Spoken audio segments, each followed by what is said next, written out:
Hard to win a ball game when you score one run. Guess what, Jays fans? It ain't the Rockies anymore. Hearing all these records that they broke, and it's great. It is fantastic. But now you got to play a real baseball team in the Los Angeles Dodgers, and the Jays, well, fall in game one. 5-1 to the Dodgers at Dodger Stadium. And it's a pretty clear story to the ball game. The Jays couldn't get the clutch hit. They got one from Barger to get up 1-0. Couldn't get any more. The line drive from Miles Straw that found Mookie Betts' glove, and then he doubled off Ty France at second with the bases loaded. That's a massive situation because you were already up 1-0. You could have gone up, hell, at least 2-0 with only one out and the base still loaded if that gets through. But it was a nice play for Mookie Betts. And that kept it 1-0 and allowed them to come back. Max Scherzer was awesome. 6 innings of 2-run baseball, and it was on one swing. That's what we've talked about all season long with Max Scherzer. It's been the one swing that's hurt him. Now, am I going to blame and say hurt him as in 6 innings of 2-run baseball? No, it ain't his fault. He battled early in that first inning. Awesome catch of the wall by Davis Schneider. Somehow he gets out of a bases-loaded situation, striking out Teoscar Hernandez in the first inning. In the top of the second inning, Bo Bichette doubles on the first baseline. Then a couple batters later, Addison Barger singles up the middle for a base hit, scoring Bo. The Jays lead at 1-0. Awesome stuff. Bottom of the fifth inning comes around, and after Andy Pajes gets doubled off, right? And there's 2 out and nobody on at this point, right? The leadoff guy got on base. There's a pop-up in the infield. Vladdy gets it. Pajes stole second, though. He didn't realize the ball was hit straight up, and when he does, he can't get back to the base fast enough. He gets doubled off at first base, at first.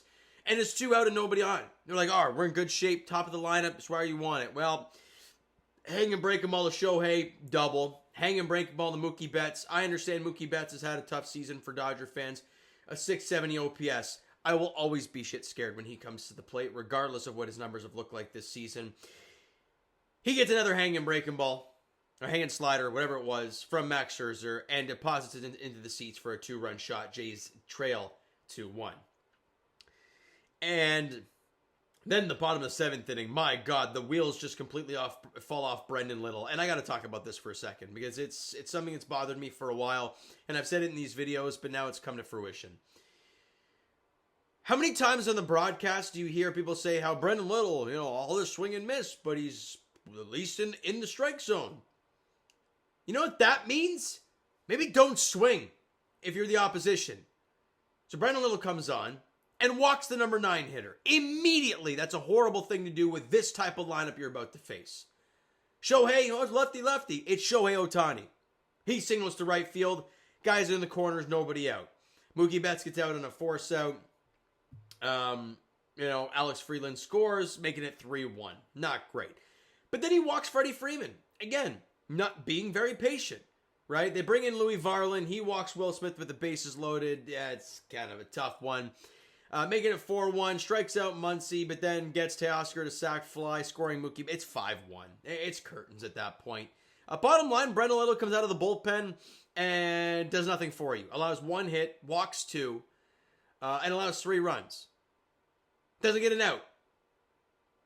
You just can't have that in a 2-1 ball game late. That just can't happen.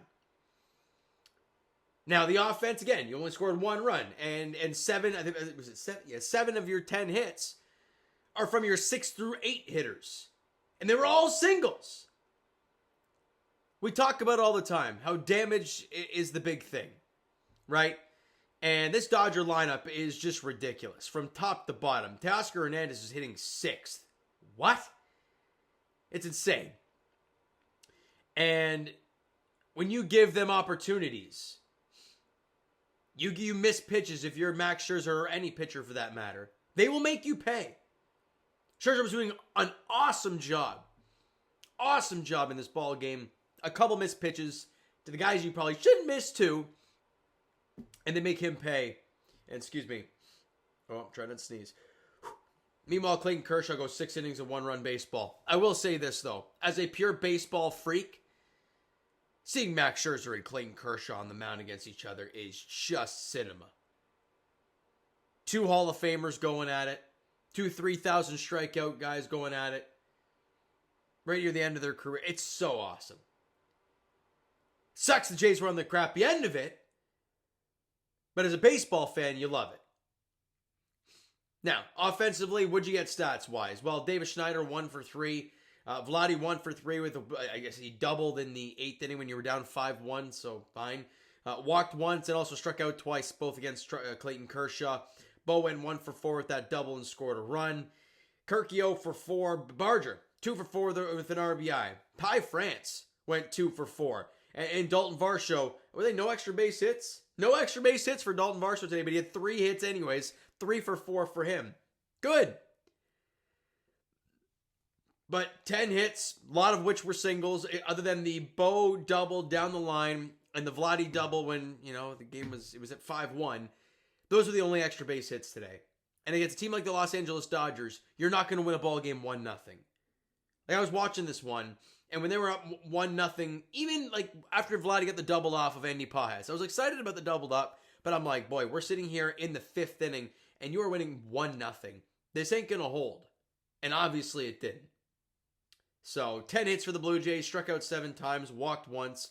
Again, Max Scherzer was awesome. 6 innings, allowed 6 hits, 2 runs, 5 strikeouts. He walked 3, but I believe that a lot of that was in the 1st inning. What happened in that first? Let me confirm this. Allowed a single and a walk. So 2 of the 6 hits and 1 of the 3 walks were in that 1st inning alone. He was great. But then gave the ball to Brendan Little. He, like I said, didn't get an out. Allowed 1 hit, 3 runs, walked 2. That was that. Louis Varland, other than the bases loaded walk, did a fine job. Got a strikeout. Mason Fluharty went in clean inning and got a strikeout, which was Shohei Ohtani. So I guess there's a cool thing, I guess. On to tomorrow, because, the Red Sox won. They're 3 back of the Blue Jays. Yankees lost. You're still sticking at 6.5 up on them. But those Red Sox team, man, they are coming at you quick. And you got to find a way to win a ball game. Tomorrow, it doesn't look great. I'm really hoping I'm wrong and something good happens. But it's a 9:10 first pitch at Dodger Stadium tomorrow night. You're going up against Blake Snell. Now, Blake Snell obviously only pitched like 14 innings this year. He's gone, he's had 2 starts. Actually, he's had 1 start off the IL, it looks like. And he went 5 innings. How many pitches did he throw? Maybe it was against the Rays. Let me check this out. How many pitches did he throw? 86. So he's basically full ready to go for tomorrow. Second start off the IL for Blake Snell. Again, he's incredible. So there's that. And for the Blue Jays, it's Chris Bassitt. And if you've watched my videos before and you know the Blue Jays very deeply, you know that Chris Bassitt, he's been awful on the road this year. The splits are like an ERA of 2-something at home and 6-something on the road. It's just been awful. And against those lefty bats of guys like, Shohei Ohtani, Freddie Freeman, Max Muncy, and even if you want to throw some right-handed bats in there, and Teoscar Hernandez, and Will Smith, and Mookie Betts. Yeah! I don't have a good feeling about tomorrow night. I'm hoping I'm wrong, and the baseball gods and the Blue Jays themselves go out there and say, hey, James, screw you. We're going out there and winning a ball game. Because every time people have questioned this Jays team and been like, this might be breaking them, they find a way to punch you back. They need it, though.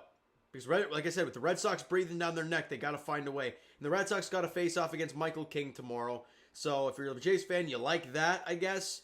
But you got to do your own job. You control your own destiny right now. You're 3 up. Find a way. Do a job tomorrow night. It ain't going to be easy, though. All right, so you know what, guys? That's going to do it for this one. If you enjoyed the video and not the game, because no thank you, hit that like button. Do appreciate that. Hit the subscribe button. You guys not done so already. Comment down below your thoughts on the video, thoughts on the game. Would you like, would you not like from today's game for the Toronto Blue Jays? Twitter, Discord, Instagram, TikTok, all that stuff is down below. So follow up there if you haven't done so already, and I will talk to you guys. I'll be here tomorrow night.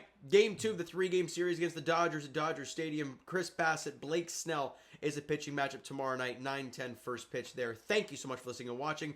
I hope you enjoyed the video and not this game today at all. I'll talk to you guys then.